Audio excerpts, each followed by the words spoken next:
El concepto de rango de una matriz tiene numerosas aplicaciones y su conocimiento es fundamental. Un ejemplo de esto es en la resolución de sistemas de ecuaciones lineales. Para comenzar, estudiaremos algunas operaciones simples entre las filas de una matriz que no solo resultarán muy útiles al momento de calcular su rango, sino que además nos guiarán a resultados teóricos muy importantes. Estas operaciones se denominan operaciones elementales sobre las filas de una matriz. Vamos a definirlas ahora. Sea A una matriz cuadrada de orden m por n. Se definen las siguientes operaciones elementales sobre sus filas. Primero, permutación de dos filas cualesquiera de A entre sí, multiplicación de una fila de A por un escalar no nulo y suma de una fila a otra multiplicada por un escalar. Veamos el siguiente ejemplo. Sea A la matriz, vamos a multiplicar la fila 1 de la matriz A por el escalar 2 y entonces vamos a obtener menos 1 por 2, menos 2, 2 por 2 es 4 y menos 3 por 2 es menos 6. Obtenemos como resultado otra matriz que vamos a llamar B. Si ahora a esta matriz B le aplicamos esta operación elemental, es decir, a la fila 1 le sumamos la fila 2 multiplicada por 3, es decir, 0 por 3 es 0, menos 2, menos 2. 4 por 3, 12, más 4, 16. 3 por 1, 3, menos 6, menos 3. Y obtenemos como resultado una matriz C. Y si ahora a esa matriz le intercambiamos dos filas paralelas, entonces vamos a obtener una matriz D en donde la primera fila de D va a ser la segunda fila de C y la segunda fila de D va a ser la primera fila de C. Observen entonces ustedes que al aplicar una operación elemental lo que obtenemos son matrices diferentes. Por eso es que la llamamos de manera diferente. Y es así entonces que la primera observación que vamos a hacer es que al aplicar operaciones en las filas de una matriz se transforma en otra matriz del mismo orden que la dada. A cada una de las matrices que obtenemos al aplicarle una operación elemental la vamos a llamar matriz equivalente a la dada. Y entonces podemos definir de la siguiente manera. Dado dos matrices A y B de orden m por n, diremos que B es equivalente por filas a la matriz A si y solamente si B se obtiene a partir de A mediante la aplicación de un número finito de operaciones elementales sobre sus filas. Y las denotamos de esta manera. Leemos B es equivalente a la matriz A. Veamos el siguiente ejemplo. Sea A la matriz de orden 2 por 3. Obtener dos matrices equivalentes a la dada. Es decir, lo que nos pide es aplicar dos operaciones elementales a la matriz A y en cada operación elemental que apliquemos vamos a obtener una matriz equivalente a la anterior. Veamos el ejemplo. Podemos, por ejemplo, aplicar esta operación elemental. A la fila 1 sumarle la fila 2 multiplicado por menos 5, es decir, 2 por menos 5 es menos 10, más un medio, haciendo los cálculos, obtenemos menos 19 medios. Si a 7 lo multiplicamos por menos 5, obtenemos menos 35. Menos 3 es menos 38. Y menos 5 por 1 menos 5 más 5, 0. Si ahora aplicamos esta operación elemental, es decir, intercambiar dos filas, vamos a intercambiar la fila 2 con la fila 1. Por lo tanto, esta que es la fila 2 de esta matriz va a pasar a ser la fila 1 de esta otra matriz. Y esta que es la fila 1 de esta matriz va a pasar a ser la fila 2 de esta otra matriz. O sea que con estas operaciones elementales lo que logramos obtener son matrices diferentes. A esta última matriz la vamos a llamar B. Acá es necesario hacer la siguiente aclaración.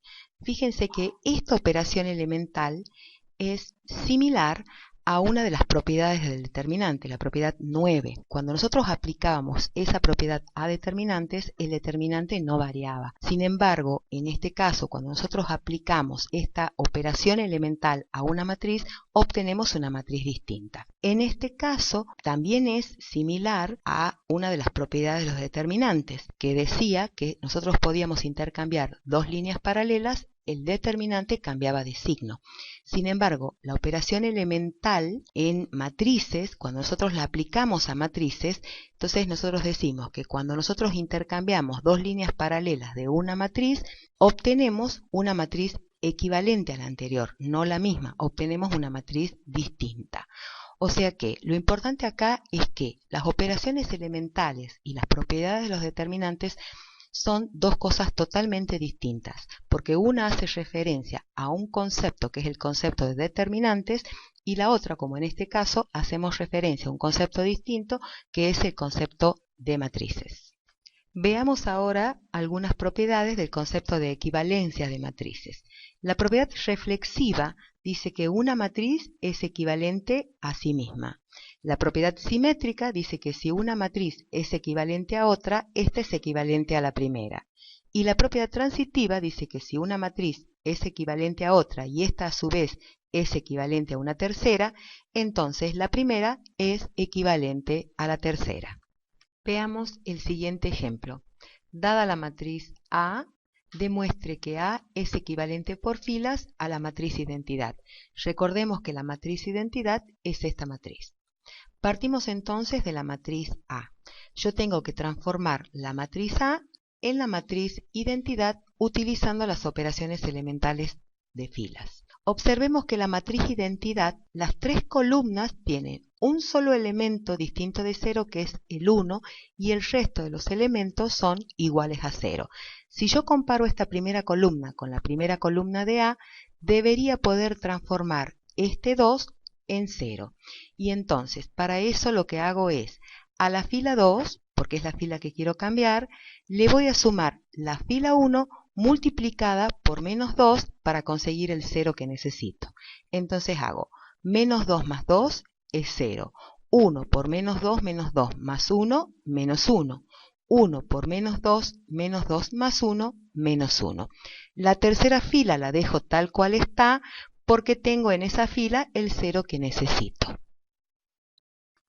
Sigamos observando ahora la segunda columna. En la segunda columna de la matriz identidad, este 1 es positivo y en la segunda columna el 1 que tengo es negativo. Por lo tanto, entonces lo que voy a hacer es tomar la fila 2 y multiplicarla por menos 1. Y de esta manera logro transformar el menos 1 en 1 positivo. Observando ahora la segunda columna de la matriz identidad, observo que tengo dos ceros y un 1. Si ahora la comparo a esta segunda columna con la segunda columna de la matriz equivalente a A, lo que tengo que hacer es transformar este 1 y este 2 en ceros para lograr esta misma columna. Voy entonces a aplicar estas dos operaciones elementales. A la fila 1 le voy a sumar la fila 2 multiplicada por menos 1. Y a la fila 3 le voy a sumar la fila 2 multiplicada por menos 2. Entonces 0 por menos 1, 0 más 1, 1. 1 por menos 1 más 1, 0. Y 1 por menos 1 más 1, 0. Y ahora, como necesito hacer un 0 donde se encuentra el 2, voy a decir que a esta fila, la fila 3, que es la fila que quiero modificar, le voy a sumar la fila 2 multiplicada por menos 2. Entonces hacemos 0 por menos 2, 0 más 0, 0. 1 por menos 2 más 2, 0. 1 por menos 2 más 1, menos 1. Ahora observo la tercera columna de esta matriz y la comparo con la tercera columna de la matriz identidad. Entonces, en la comparación veo que este valor debe ser un 1. Entonces, para lograr un 1 positivo, multiplico toda la fila 3 por menos 1. Pero también necesito lograr un 0 en este valor. Y entonces lo que voy a hacer es, a la fila 2 le voy a sumar la fila 3 multiplicada por menos 1. Entonces hago 0 por menos 1, 0 más 0, 0. 0 por menos 1, 0 más 1, 1. Y 1 por menos 1 más 1, 0. De este modo entonces logro llegar a la matriz identidad. A es equivalente por filas a la matriz identidad. porque la obtuve a partir de A después de hacerle un número finito de operaciones elementales en sus filas. El objetivo de esta clase es llegar al concepto de rango de una matriz. Entonces, otro de los conceptos que necesitamos definir para llegar al concepto de rango de una matriz es el de vectores canónicos o versores. Vamos a comenzar primero por el concepto de vectores canónicos fila. Y dice lo siguiente: los vectores filas que tienen un único elemento igual a 1 y los restantes elementos iguales a 0 reciben el nombre de vectores canónicos fila o versores filas. Veamos los siguientes ejemplos. Si estamos en el conjunto de todas las matrices de orden 1 por 3, entonces los vectores canónicos fila o versores filas son los siguientes. Fíjense que tienen todos los elementos iguales a 0, salvo por un elemento que es un número 1. En general, en el conjunto de las matrices de orden 1 por n, o sea, las matrices que tienen una fila y n columnas, son los que estoy mostrando en esta figura. La otra definición es la de vectores canónicos columnas. Los vectores columnas que tienen un único elemento igual a 1 y los restantes iguales a 0 reciben el nombre de vectores canónicos columnas o versores columnas. Veamos este ejemplo. En el conjunto de todas las matrices de orden 3 por 1, los vectores canónicos columnas son los siguientes. Y en general, en el conjunto de las matrices de orden m por 1, estos son los vectores canónicos columnas. Cada uno de estos vectores es distinto entre sí, y esto tiene que ver con la ubicación que toma el 1 dentro de esta matriz columna. Vamos a definir ahora lo que entendemos por rango columna de una matriz. Sea una matriz de orden m por n, se llama rango columna de una matriz al máximo número de vectores canónicos columnas distintos que se pueden obtener mediante la aplicación de un número finito de operaciones elementales sobre sus filas, y se simboliza como R sub c de A. Y rango fila se define de la siguiente manera. Ca, una matriz cuadrada de orden m por n, se llama rango fila de una matriz A al máximo número de vectores canónicos filas distintos que se pueden obtener mediante la aplicación de un número finito de operaciones elementales sobre sus columnas, y se simboliza por R sub f de A. Si consideramos la propiedad que dice que, dado una matriz de orden m por n, entonces el rango fila es igual al rango columna, esta propiedad la vamos a aceptar sin demostración, entonces podemos definir el rango de una matriz de la siguiente manera. Si A es de orden m por n, llamamos rango de una matriz A al máximo número de vectores canónicos columnas distintos que puedan obtenerse mediante la aplicación de un número finito de operaciones elementales sobre sus filas, y los denotamos por R de A. Veamos el siguiente ejemplo. Vamos a suponer que a cada una de estas matrices se le realizó un número finito de operaciones elementales en sus filas. Entonces, a partir de ahora tenemos que calcular el máximo número de vectores canónicos columnas distintos que tiene cada una. Observemos la matriz A, que es de orden 4 por 4. Tiene 1, 2, 3 vectores canónicos columnas distintos. Por lo tanto, el rango de la matriz A es 3. La matriz B tiene también 3 vectores canónicos columnas distintos, por lo tanto el rango de la matriz B es 3. El rango de la matriz C va a ser 2 porque solo tenemos 2 vectores canónicos columnas distintos.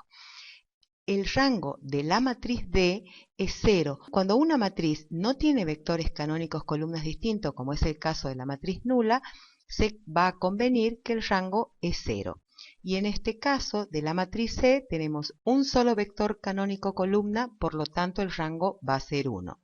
En el caso de la matriz F, nosotros podemos considerar que tiene un solo vector canónico columna, o bien también podemos considerar que es más visible que tiene un vector fila, por lo tanto el rango de la matriz F es 1. En el caso de la matriz F tenemos 3 vectores canónicos columnas, pero el primer vector canónico y el segundo son iguales. Por lo tanto, el rango de la matriz G, como es el número máximo de vectores canónicos columnas distintos, va a ser 2. En este caso de la matriz H tenemos 2 vectores canónicos columnas distintos, por lo tanto el rango de la matriz H también va a ser. Veamos la siguiente propiedad.